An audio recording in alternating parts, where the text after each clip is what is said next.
बोलिए श्री सदगुरुदेव की जय। कबीर नामम परमं पुनीतम युगे युगे स्वामी हरन्ते दुःखम दातार मुक्तम पुरुषम पुराणो चरणारविंदम सततम नमामि चरणारविंदम सततम नमामि। बोलिए श्री सदगुरुदेव की जय।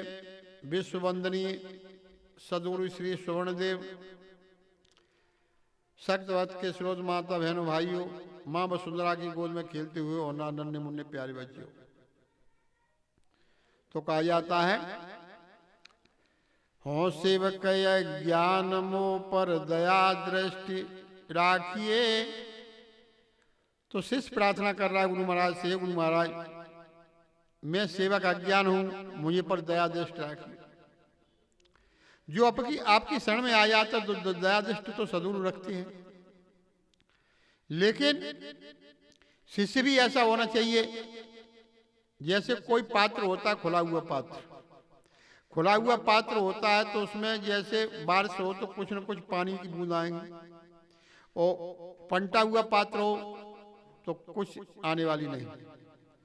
तो शिष्य भी सार्थक होना चाहिए। तो इसी प्रकार से संसार की जो शिष्य हैं, तो शिष्य बोधवान होना चाहिए, विचारवान होना चाहिए। उन्हें कहा जाता है गुरु विचारा क्या करे, शिष्य माए चूक भावे तो प्रमोदिये बास बजावे फूंक। फूंकनी होती आर पार होती है, लेकिन उसमें हवा नहीं टिकती है। इसी प्रकार से जो हमारे अंदर जो पात्र है खुला हुआ है तो वस्तु ठहरेगी। तो साहब ने कहा कि ये मरजीवा अमृत पीवा क्या 10 मर्स पतार, गुरु की दया साधु की संगत निकर आवे यज्ञवार। तो ये कल्याण के दो मार्ग हैं। कौन से? ये मरजीवा अमृत पीवा। साहब कहते ये मरजीवा संसार में क्यों मर रहे हो? अमृत पीवा, अमृत कहते अमृतत्व का पान कहते ग्रहण करना। क्या 10 मर्स पतार, 10 गड्ढा में क्यों जा रहे हो? नरक में क्यों जा रहे? पाताल में क्यों जा रहे? गुरु की दया, सदगुरु की दया हो जाए, संतों का साथ मिल जाए, ये दो गेट निकलने के। निकर आओ यही द्वार, ये दरवाजा है निकलने का। तो हम इस संसार की आसक्ति में निकलने का ये दो मार्ग है। लेकिन दो मार्ग को भूल क्यों जाते हैं कि हमको ऐसा साथ नहीं मिला। कुछ संगत में पड़ गए तो कुछ संगत में पड़ गए तो कुछ संगत में ही तो हम पड़े रहेंगे, आगे बढ़ कहाँ पाएंगे। गुबरौरा कबून बैठे फूल पर, जहां बैठे मलमूत्र, ऐसे कुल की रीत है जब बाप ये वही पुत्र। गुबरौरा होता है तो एक देखा होगा आपने, काला होता है गुड़ौला, तो एक डेला आगे खींचता है, एक पीछे धक्का लगाता है। वो सोचता है परंपरा से हमारे यही होता चला आया है। इसी प्रकार से हम भी सोचते हैं हमारी परंपरा से यही चला होता चला आया है। ये क्या है? ये हमारे परंपरा है, तो परंपरा को छोड़ना नहीं चाहते। तो समझो हम क्या है, हम गोबरारा की तरह है। तो ये गोबरारा भी हम बने बैठे, लेकिन गोबरा की आसक्ति थी। इसी प्रकार से गोबरा आसक्ति को नहीं छोड़ना चाहता, इसी प्रकार से हम भी आसक्ति को नहीं छोड़ना चाहते। तो समझो हम भी गोबरा ही है। तो रामलाल साहब ने लिखा है कि गोबरौरा कबून बैठे फूल पर, जहां बैठे मलमूत्र, ऐसे कुल की रीते जय बाप जय पुत्र। इसी प्रकार से बाप की परंपरा से ही होता चला आया, यही परंपरा हमारी है, तो उसको छोड़ना नहीं चाहते। इसी प्रकार से हम संसार में सोचते हैं कि हमारे पिता ने शादी करी, हम भी शादी करें, बच्चे बनाए, ये परंपरा है। लेकिन इसको जो विशेष समझ गया तो आसक्ति को छोड़ करके छोड़ भी देता है। लेकिन सराहनीय उस व्यक्ति की जो छोड़ देता है, और छोड़ना नहीं चाहे तो उसको कौन रोकेगा। कोई आदमी बीड़ी पी रहा है, पी रहा जरूर है, लेकिन पीते हुए उसने संकल्प कर दिया तो उससे कोई कहने वाला नहीं कि तेने बीड़ी पी रहा है। क्यों? पी तब पी, अब तो छूटा हुआ है। किसी के हाथ बांध दो, अब हाथ बांध दे तो बंधन है। अब किसी ने हाथ छोड़ दे, अब छूटे हुए हाथ है तो जो कहेंगे बंधे हाथ है, ये कहें छूटे बंधे तब बंधे, अब तो छूटे। इसी प्रकार से जब जागो तभी सवेरा, जब जागोगे तभी सवेरा होता है। बोध हो जाए, विचार हो जाए, सवेरा हो जाएगा। वो अंधकार अज्ञानता आई है तो अंधकार हो जाएगा, रात्रि हो जाएगी।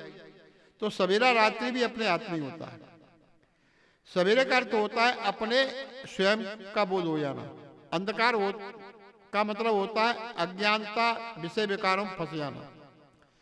तो इसी प्रकार से, लेकिन आज तक संसार में किसी से पूछा जाए कि आप कितने सुखी हो, राजा महाराजों से पूछ करके, तो सदर कवि साहब ने एक साखी बड़ी अच्छी चुनी और सभी साखी उनकी अच्छी है। एक क्या, तो साहब ने अपने एक साखी में क्या कहा है कि ये तन धर सुखिया को देखा, जेते देखे सब दुखिया लोग।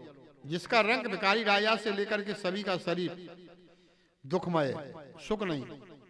कोई किसी प्रकार से दुखी होता है, बच्चों से दुखी है, कोई पैसा से दुखी है, कोई शरीर से दुखी है, कोई सोना चांदी जेवर इत्यादि से दुखी है, लेकिन संसार में सुखी कोई नजर नहीं आता है। तो साहब ने कहा कि तन धर, जिसका रंग भिखारी राजा से शरीर है, वो सभी दुखी है। जब दुखी है तो फिर क्या करना चाहिए? ये मानव शरीर मिला है तो फिर मोक्ष का, कल्याण का कार्य करो जिसमें सुख मिलेगा। तो कल्याण से सुख होता है। कल्याण कब करोगे? किसी से पूछा है कल्याण करना चाहते हो तो आपको मरना पड़ेगा, लेकिन कल्याण के लिए सभी तैयार हो जाते हैं और मरने के लिए कोई तैयार नहीं होता है, और बिगड़ मरे कल्याण होगा भी नहीं। तो इसी प्रकार से मरना क्या है? साहब ने कहा है जीते ही मर जाना। जिसका जीता ये कल्याण हो जाएगा, उसका विदेह मुक्ति में हो जाएगा। जिसका जीते ये नहीं हो पाए तो उसके विदेह मुक्ति में भी नहीं होगा। जीते ये मरने का अर्थ क्या अर्थ होता है? अपने विकारों से हट जाना, अपनी आसक्तियों से छूट जाना। ये हमारा क्या है? जीते ही मर जाना होगा।